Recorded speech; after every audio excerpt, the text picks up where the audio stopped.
El cuerpo humano tiene alrededor de 10 billones de células humanas.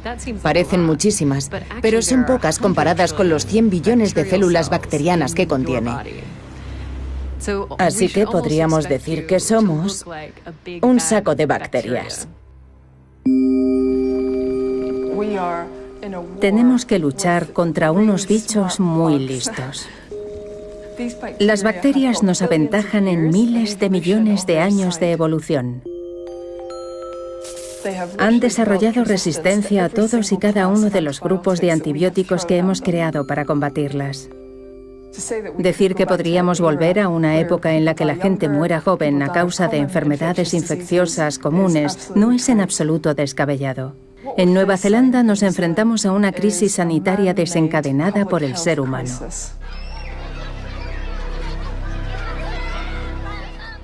De aquí a 10 años nos habremos quedado sin medicamentos con los que tratar las infecciones comunes y las intervenciones quirúrgicas, los partos o las cesáreas se van a convertir en operaciones de riesgo si no le podemos administrar al paciente un antibiótico para evitar que contraiga una infección.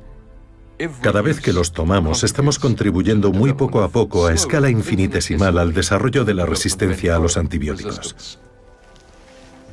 Lo vemos en los hospitales, en la agricultura. Cuanto más usamos los antibióticos, más resistencia observamos. Y llegamos a un punto en el que hay tanta resistencia que daría igual si los tiráramos a la basura. Quienes se someten a intervenciones de alta tecnología tienen características demográficas muy variadas. La resistencia a los antibióticos afecta a todo tipo de técnicas. Nadie está exento de que esto le afecte. Es un problema que está a la altura del cambio climático y del techo de la producción de petróleo.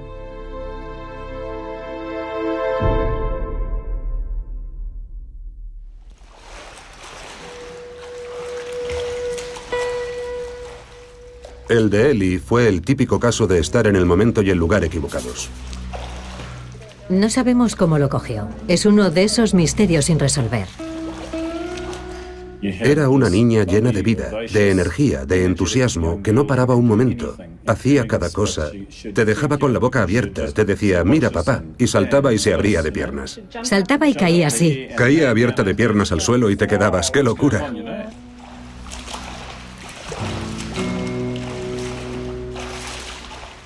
Me hice un corte en el pie con una piedra. Lo noté, me quedé parada un momento, vi que estaba bien y seguí corriendo. Y cuando paré del todo, me di cuenta de que me dolía mucho. La llevé a urgencias y saltaron todas las alarmas. Ya tenía una infección por estafilococos resistentes a la meticilina totalmente desarrollada, pero ni los médicos ni nosotros lo sabíamos. Estaba muy grave. Es la peor pesadilla para unos padres. Un simple rasguño, la piel colonizada por una bacteria peligrosa, y Ellie contrajo la infección por Staphylococcus aureus resistente a la meticilina, una bacteria multiresistente. ¿Qué son? Son bacterias muy bien adaptadas para causar enfermedades en las personas. El Staphylococcus aureus vive en la nariz de un tercio de nosotros sin causarnos ningún problema. Pero es fácil que desde ahí llegue a la piel y nos cause forúnculos o infecciones de las heridas. Es una causa frecuente de infecciones graves en las personas hospitalizadas porque puede provocar infecciones en la articulación de la cadera o de la rodilla tras una intervención quirúrgica. Y cuando empezó a ser cada vez más resistente a los distintos antibióticos, la gente decía, bueno, no solo es un germen que suele causar enfermedades, sino que además es cada vez más difícil de tratar con antibióticos. Y los antibióticos que tenemos no funcionan tan bien como los que podíamos usar antes de que se hicieran tan resistentes.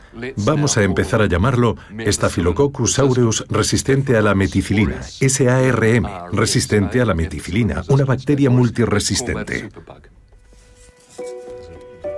Para eliminar la infección bacteriana del organismo de Ellie, tuvieron que someterla a una intervención quirúrgica para extraerle la cadera y reconstruir la articulación.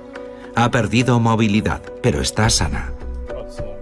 Sus padres están muy pendientes de que el SARM no la vuelva a afectar, ya que hacerle otra operación conllevaría un riesgo enorme. En un lugar donde los niños juegan descalzos, es una historia muy preocupante. Pero tanto la bacteria como los antibióticos para tratarla se desarrollaron en el mismo lugar. Muchos de los antibióticos que usamos proceden de la tierra, del moho o de la materia en descomposición. Lo que provoca la descomposición se ha cultivado y estudiado, y se ha observado que produce una sustancia que mantiene a las demás bacterias a raya. La resistencia a los antibióticos se debe a que las bacterias y otros microorganismos llevan usando los antibióticos para luchar unos contra otros, probablemente desde que existen las bacterias. La cuestión es que compiten por los recursos, por el espacio, por las fuentes de alimento. Si produzco un antibiótico que mata al resto de las bacterias de esta estancia, toda la comida es para mí. Así que producir antibióticos y encontrar una forma de hacerse resistente a ellos es una de las muchas cosas que las bacterias llevan haciendo unos 3.500 millones de años. Pueden estar viviendo en tu nariz tan ricamente, sin hacer gran cosa, pero si acaban entrando en tu organismo, de repente tienen acceso a otros nutrientes, empiezan a hacer otras cosas y pueden entrar en el torrente sanguíneo y causar una septicemia, por ejemplo, o una infección local de los tejidos, que origina una llaga purulenta en algún sitio, en cualquiera en el que te hayas rascado. Este tipo de heridas pequeñas podrían destruirnos. Pero no porque las bacterias sean malvadas, sino porque no hacen más que responder a la presión evolutiva que hemos generado con la utilización de los antibióticos. Y si ya no tenemos forma de combatirlas, vamos a enfrentarnos a una situación en la que la esperanza de vida se va a ver reducida radicalmente. Si llegamos a un punto en el que no haya antibióticos, va a ser terrible. Porque habrá enfermedades, tanto en humanos como en animales, que no tendrán cura. En el caso de algunas enfermedades, eso podría suponer una muerte muy lenta. ¿Qué hacemos? ¿Volvemos a los tiempos de las amputaciones? Solo hay que hablar con un cabrero. Cuando una cabra tiene mastitis, se la sacrifica. La Organización Mundial de la Salud publicó un informe sobre la resistencia a los antibióticos a escala mundial y decía que es algo generalizado y no hay forma de evitarlo.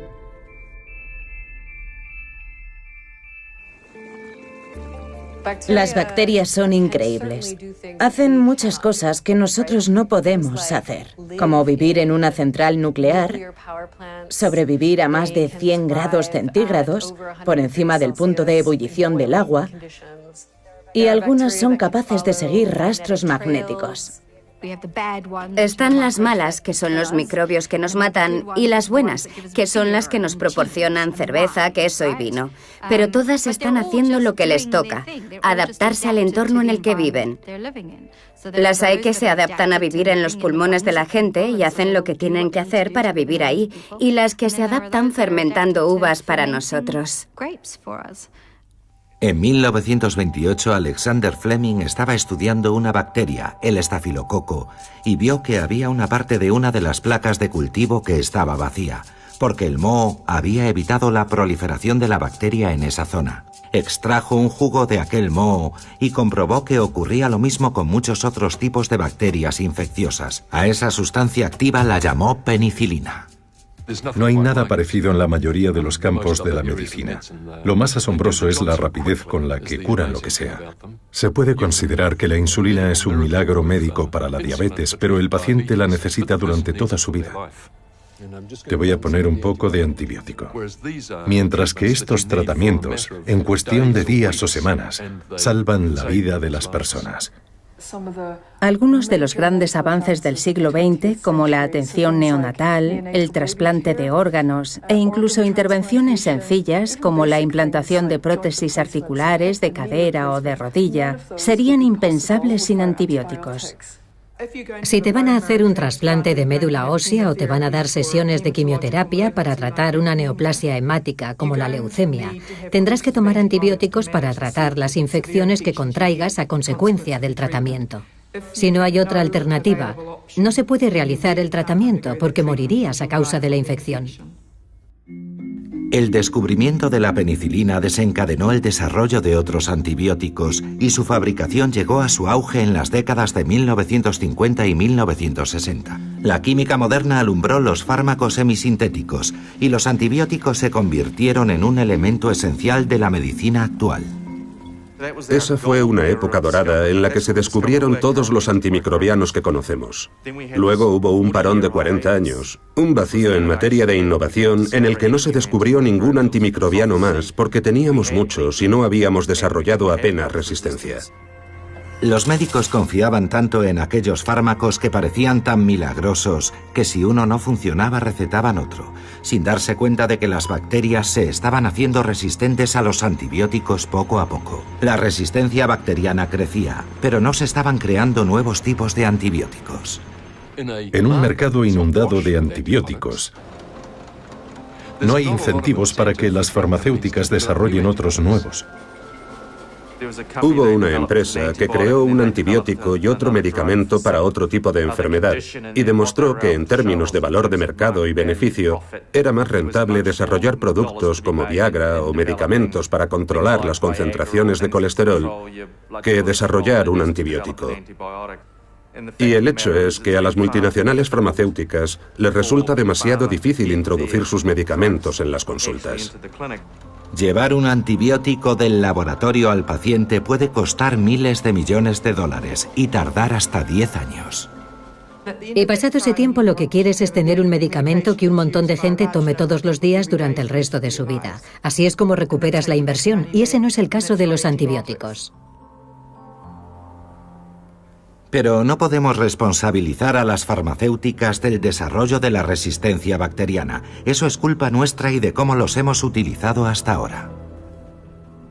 Ya sea porque se usan contra una infección que necesita tratamiento sin lugar a dudas, o contra una que no se va a beneficiar de ellos, cada vez que los tomamos, estamos contribuyendo muy poco a poco, a escala infinitesimal, al desarrollo de la resistencia a los antibióticos. Imagina una colonia de bacterias que son todas iguales. 1 millar de piedras de cristal azules en un cuenco. Si vierto antibióticos en ese cuenco y todas las piedras que sean azules van a morir, se acabó el problema. Pero debido a que se están produciendo mutaciones constantemente, cada vez que las bacterias se dividen, y algunas se dividen cada 20 minutos, si se diferencian solo un poquito unas de otras y vierto antibióticos en el cuenco y hay 3 bacterias de las 1000 que son resistentes, todas mueren menos esas 3. Y esas empiezan a multiplicarse y vuelven a llenar el cuenco. Pero ya son todas resistentes a esos antibióticos. Y ese es un proceso que está ocurriendo todo el tiempo en todas partes, porque así es como funciona la evolución de las bacterias. Es como si se estuvieran pasando libros llenos de recetas para ser resistentes, no solo a un antibiótico, sino a muchos de ellos. Por eso se habla de la era postantibiótica y no cabe duda de que, por ejemplo, en mi estudio sobre el bacilo de la tuberculosis, hay 3 países que han registrado cepas de esa microbacteria que son resistentes a los 10 fármacos antituberculosos principales, lo que significa que no hay cura en caso de infección por esas cepas. Y si hablamos de los antibióticos de amplio espectro, es como tirar una bomba atómica en un ecosistema tan especializado y desarrollado como es el cuerpo humano. Colin Folker estuvo 1 año luchando contra una infección intestinal por Clostridium difficile. El primer síntoma importante fue que perdí el control de los esfínteres.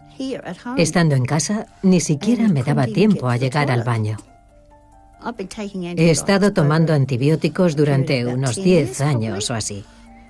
Me diagnosticaron un enfisema, así que suelo tener infecciones respiratorias que se tratan con antibióticos y que eliminan las bacterias beneficiosas del intestino. Vomitas, no comes, adelgazas y te sientes agotada. Mi familia pensaba que estaba en las últimas, y yo también. Los antibióticos no eran eficaces contra la infección de Colin, lo que hizo pensar en un tratamiento radicalmente nuevo, el trasplante de heces.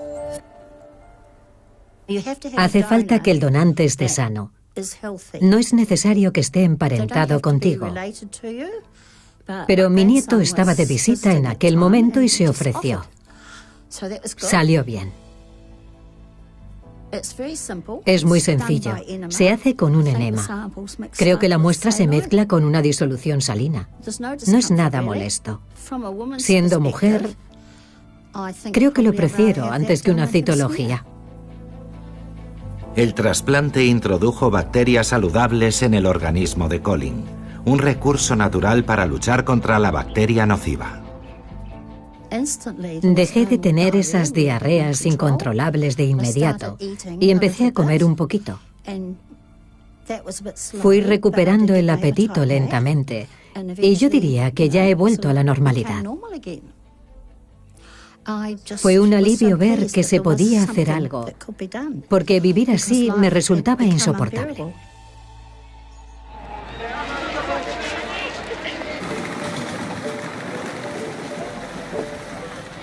La resistencia bacteriana no conoce fronteras. Debido a la globalización y a la actual forma de viajar, lo que supone un problema en cualquier parte del mundo un día, a Nueva Zelanda llega al día siguiente. Por ejemplo, en este país ha habido más de 30 casos de personas que habían viajado a ciertas partes del mundo, especialmente al sudeste asiático o al subcontinente indio, y volvían afectadas por bacterias resistentes a casi todo tipo de antibióticos. Es la forma más habitual con la que estas bacterias se introducen en Nueva Zelanda.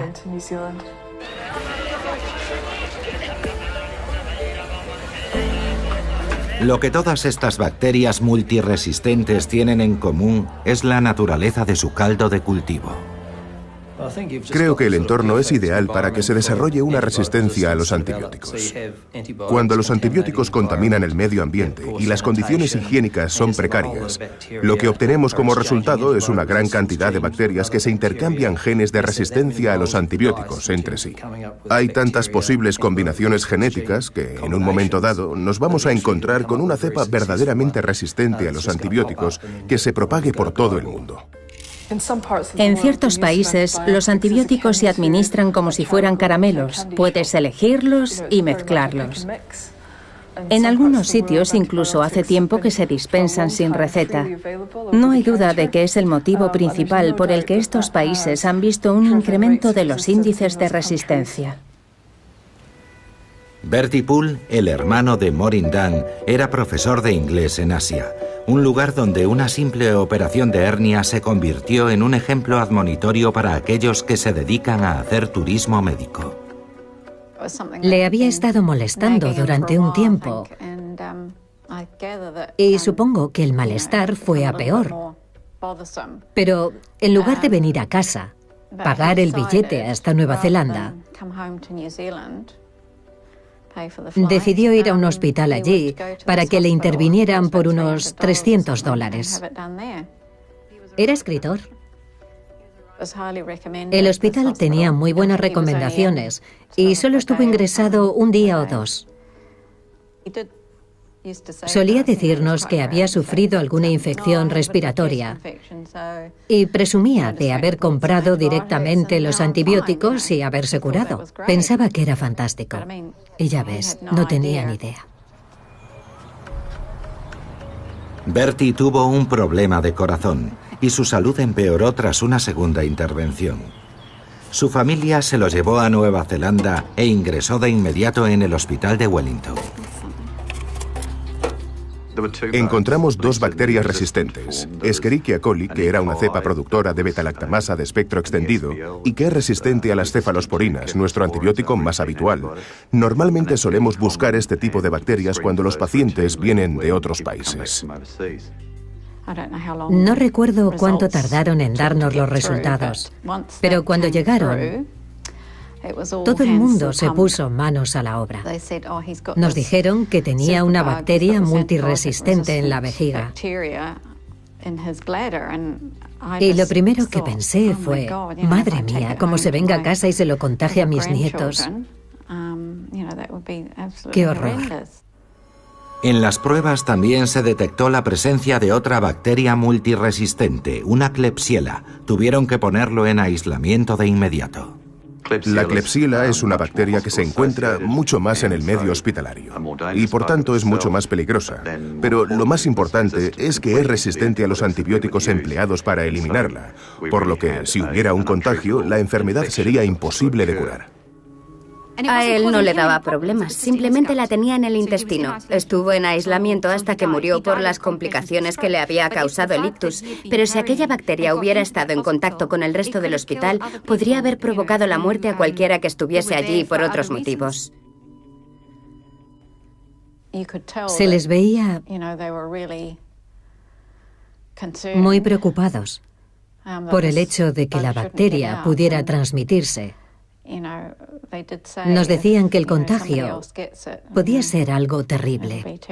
No existía ningún fármaco capaz de combatir a esta bacteria multiresistente, por lo que el hospital tuvo que tomar una decisión muy delicada: dejar de tratar a Bertie y mantenerlo completamente aislado. Hicieron todo lo que pudieron. Simplemente no había manera. Y creo que de alguna forma él también se rindió. La única opción era que estuviera atendido hasta el final y que la familia pudiera estar con él. Tenemos que estar orgullosos de haber evitado el contagio. La asistencia hospitalaria que se le proporcionó al señor Poole no vulneraba sus derechos como persona, ni tampoco los del resto de personas que estaban cerca y corrían el riesgo de contagiarse. Cuando no existe un tratamiento, la única opción que queda es la contención. A medida que los antibióticos pierden eficacia, los médicos tendrán que dejar de preguntarse cada vez más cuál es el próximo medicamento que tienen que administrar y comenzar a plantearse cuándo hay que parar. Podemos estar hablando de la administración de antibióticos todo el tiempo que queramos, pero si los pacientes van a peor, o incluso se ve que van a morir, ahí es donde la medicina moderna se enfrenta a un verdadero desafío, especialmente la medicina hospitalaria. Para esos pacientes habitualmente es mejor retirarles el tratamiento con los antibióticos y administrarles morfina. ¿Cómo se llamaba antes esa enfermedad del siglo XIX? Tuberculosis. Este comportamiento es muy antiguo. Los colonos europeos llevaron la tuberculosis a Nueva Zelanda y los antibióticos consiguieron controlar la enfermedad en los 50 y en los 60, pero seguía existiendo en el tercer mundo e iba adaptándose lentamente. Algunos países como Sudáfrica tienen un problema muy importante con la tuberculosis resistente a fármacos y mandan a casa a este tipo de pacientes. Si a alguien le diagnostican una tuberculosis fármaco-resistente, lo mandan a casa porque no pueden curarlo. Sus familiares lo cuidarán en casa, morirá y contagiará a la familia, que después irá al ambulatorio y recibirá la misma respuesta. Se convierte en un bucle y el resultado son más personas que se contagian y que mueren a causa de la enfermedad. Desgraciadamente, la tuberculosis ultrarresistente surgió en el epicentro de una epidemia de infección por el VIH en Sudáfrica. Fue el punto de encuentro de dos tempestades. El bacilo causante de esta nueva tuberculosis ha sido clasificado como una bacteria resistente a una gran cantidad de fármacos, es decir, ultrarresistente. Es tan mortífero que solo se puede manipular en laboratorios con grandes medidas de seguridad. En la década de los 60 estábamos convencidos de que la tuberculosis estaba erradicada y, sin embargo, actualmente hay más de 100 países que han informado de la existencia de casos de tuberculosis ultrarresistente. Esta enfermedad está acabando con la vida de 1,5 millones de personas al año. Se diagnostican unos 10 millones de casos nuevos al año y 14 millones de pacientes sufren esta afección. La repercusión internacional es abrumadora. De hecho, el vertiginoso aumento del turismo nos pone a todos en peligro y estamos empezando a detectar casos de tuberculosis resistente en Nueva Zelanda. Debido a que su crecimiento es muy lento, el bacilo tuberculoso puede permanecer en el cuerpo hasta 40 años sin producir síntomas, pero hay que detectarlo y destruirlo antes de que la infección latente se convierta en una tuberculosis contagiosa. Creo que es un gran ejemplo de lo que podría ocurrir porque, según vamos avanzando, todo lo que descubrimos sobre la tuberculosis se podría aplicar a otros microorganismos multiresistentes. Pero esto no solo ocurre en países en vías de desarrollo. En países como Nueva Zelanda, la proliferación de las bacterias multiresistentes cada vez causa más problemas. Fuimos uno de los primeros países del mundo en encontrarnos con casos de infección por Staphylococcus aureus, resistente a la meticilina en la población. Normalmente esta infección se contraía en los hospitales, pero Nueva Zelanda fue uno de los primeros países en los que esta infección se producía en la sociedad.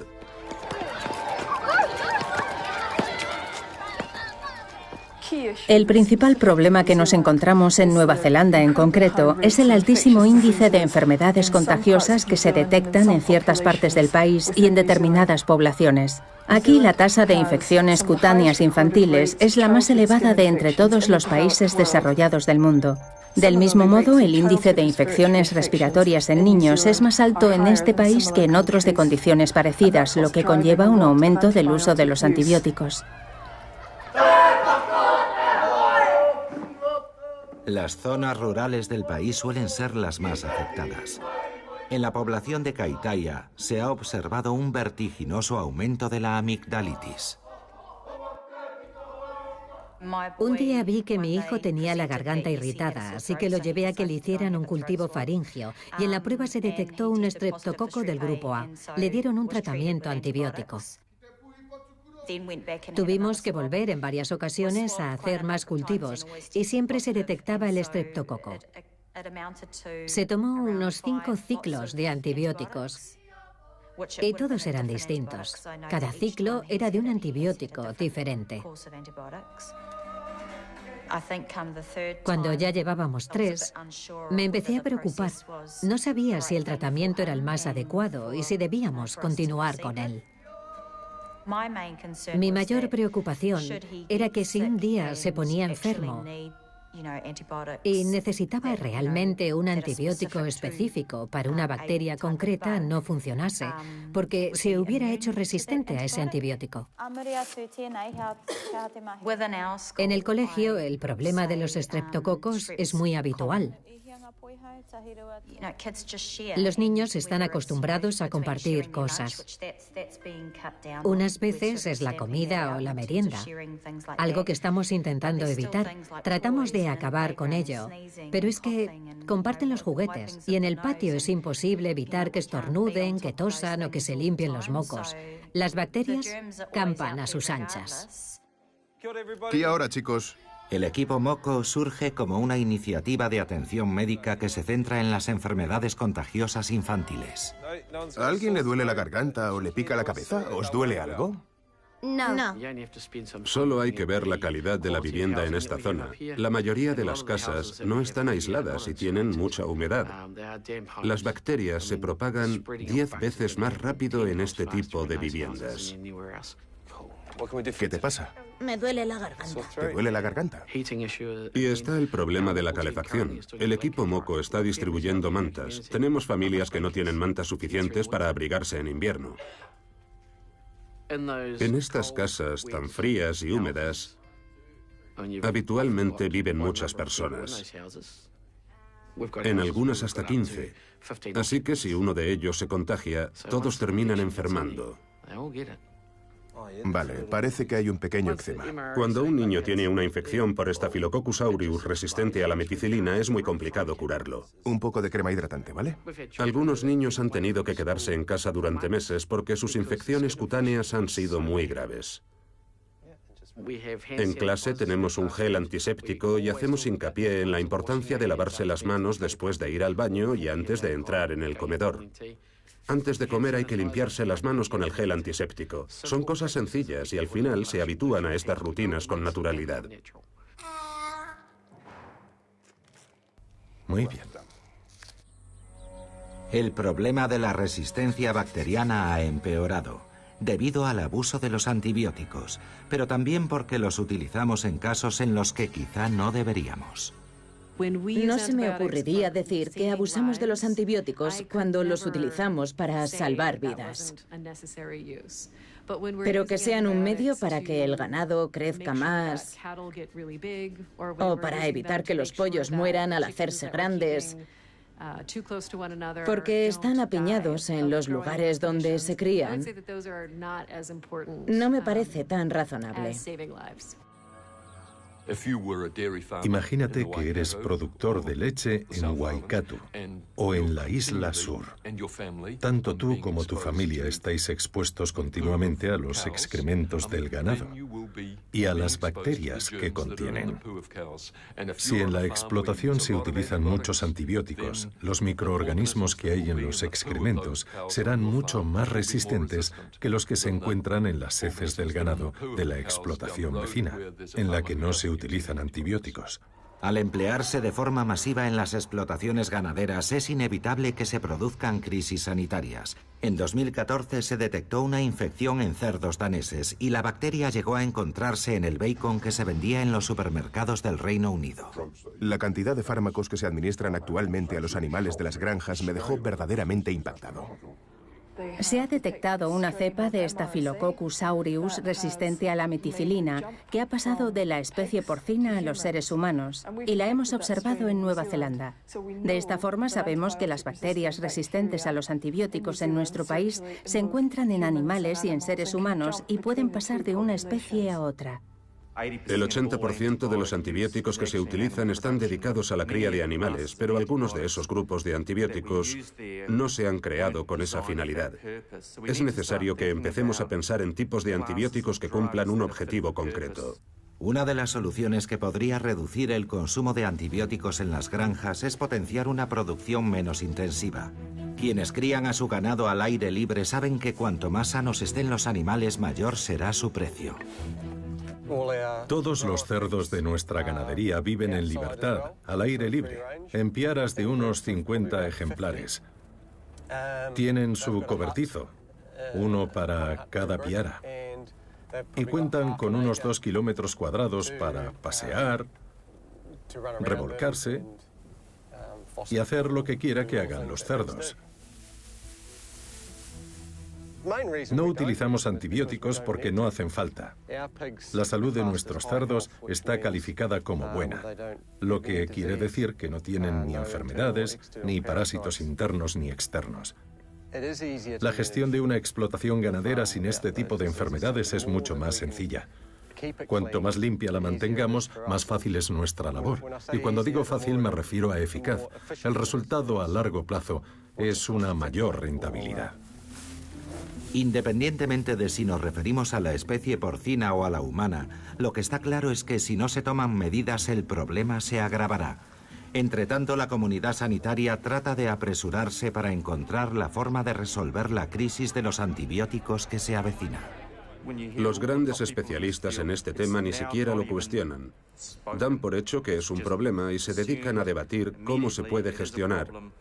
Mientras que hace unos 10 años había un gran debate sobre si la resistencia a los antibióticos era un problema real. No creo que la población mundial se haya preparado para afrontar esta crisis como corresponde. No hace falta ser una eminencia para saber que si usamos los antibióticos para combatir a las bacterias, es casi imposible que no terminen haciéndose resistentes a ellos. En los últimos 10 años... Éramos conscientes. Sabíamos que esto iba a pasar y no nos hemos preparado.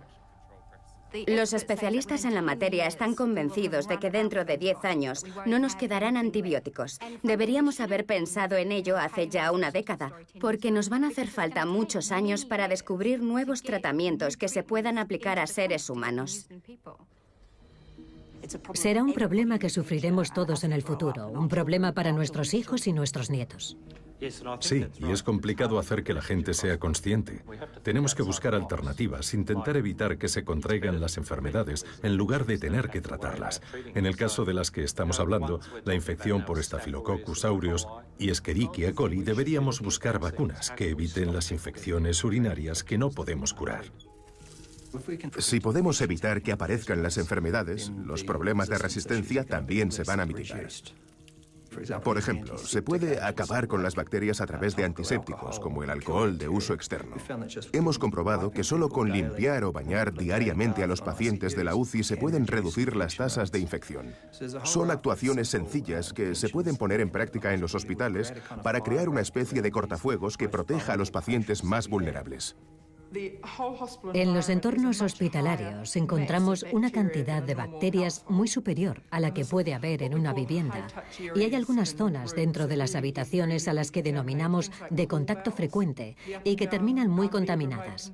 El botón para pedir asistencia, el mando a distancia de la cama, la mesilla o la barra de sujeción que hay en el baño. Todas ellas están tan contaminadas que es necesario limpiarlas en profundidad. Si queremos aumentar la vida útil de los antibióticos que nos quedan, es vital que los médicos tengan mucho cuidado a la hora de recetarlos. El problema de los antibióticos es más conductual que científico.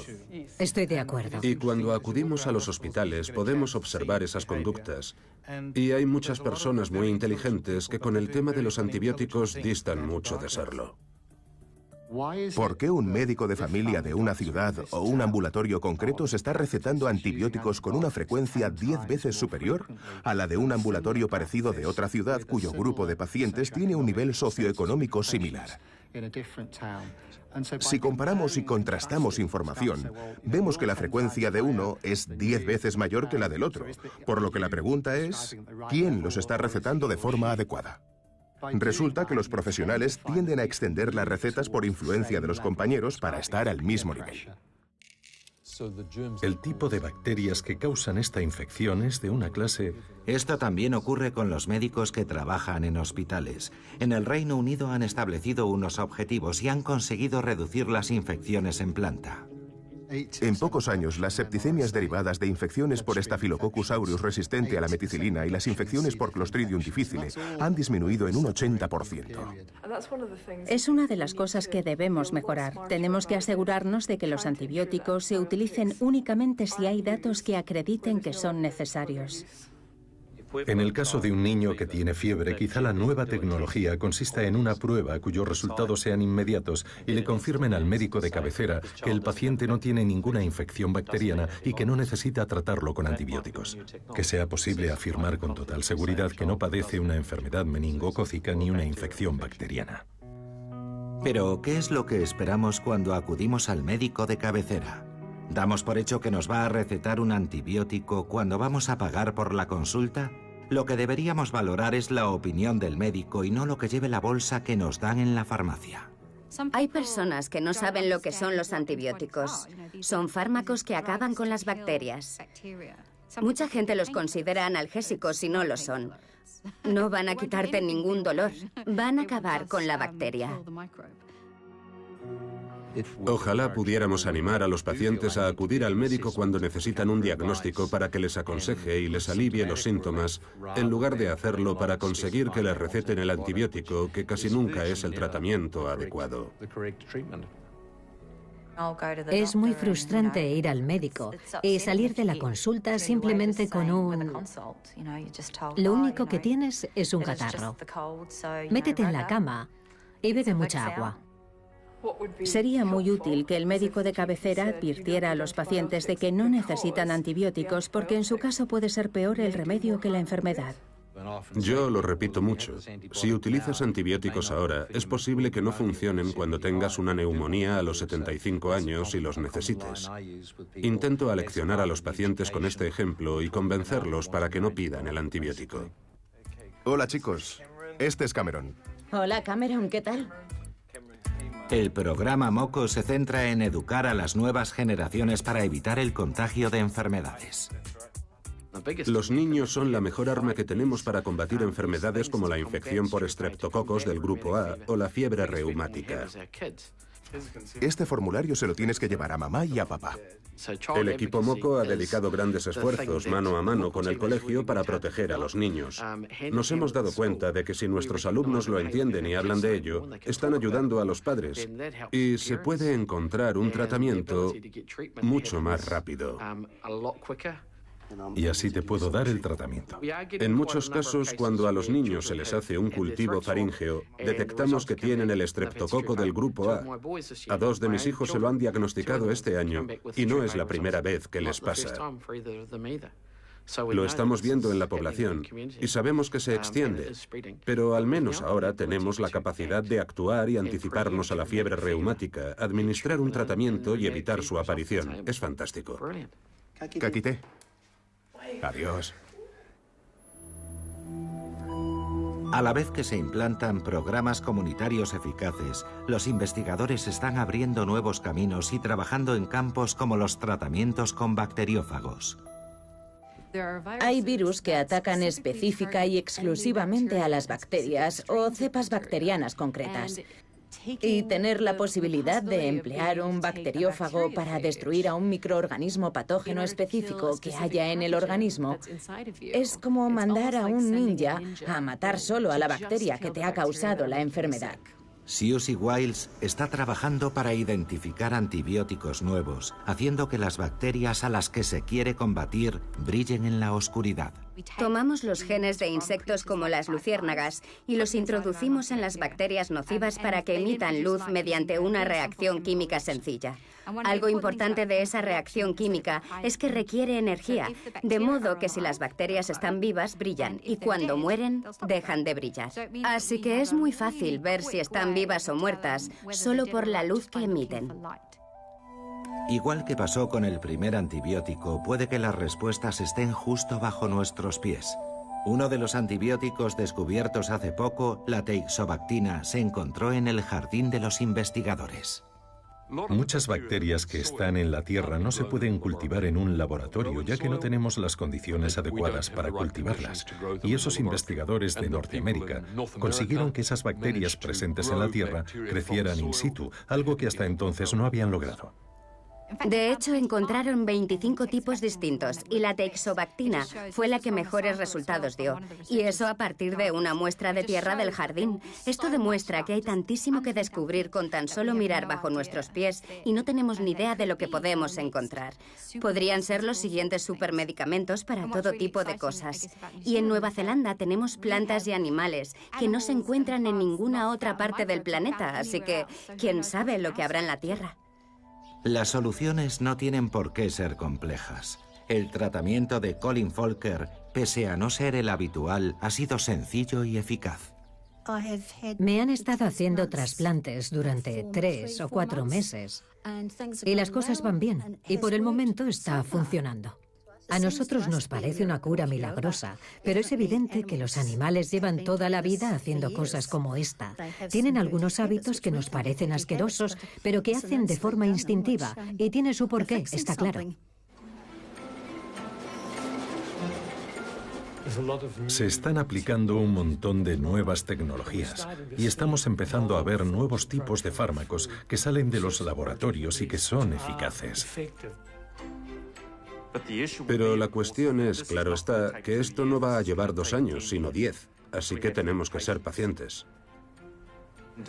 En el caso de la investigación sobre la tuberculosis, tenemos entre 15 y 20 compuestos en fase de desarrollo. Y tienen que pasar por la fase 1, la fase 2 y la fase 3. De modo que solo para la tuberculosis ya tenemos muchos más compuestos que hace una década. Así que sí, soy optimista acerca del futuro. Los antibióticos se deberían considerar una valiosa mina de oro en proceso de explotación.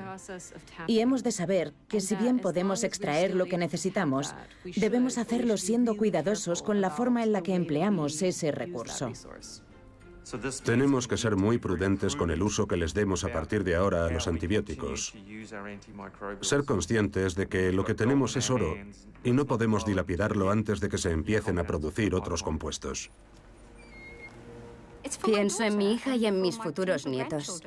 ¿Cuánto se va a reducir la esperanza de vida si algo tan tonto como un golpe en el pie puede causarles la muerte? ¿Vamos a retroceder un siglo y los niños van a empezar a morirse antes de cumplir los 5? Sería un mundo horrible.